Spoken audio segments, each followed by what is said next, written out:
下安冷地，心发扬着强烈热血，放落下红落叶。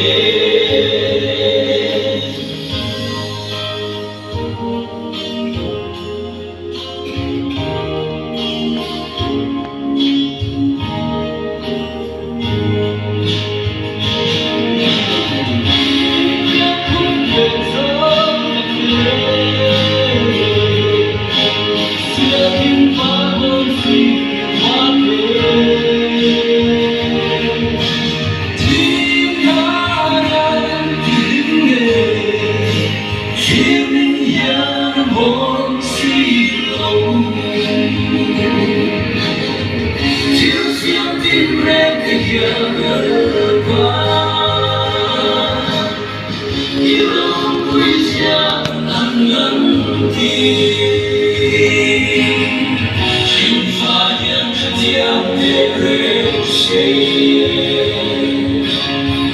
放落下红落叶。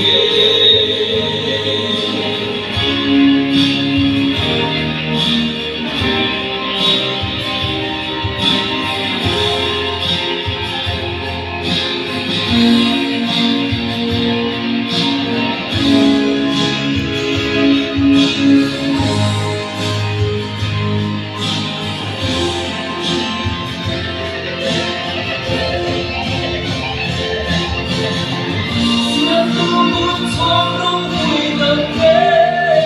subscribe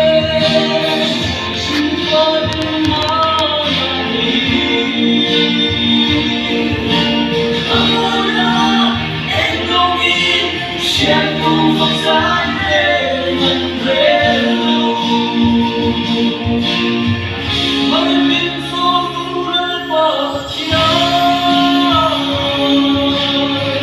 để không bỏ lỡ những video hấp dẫn.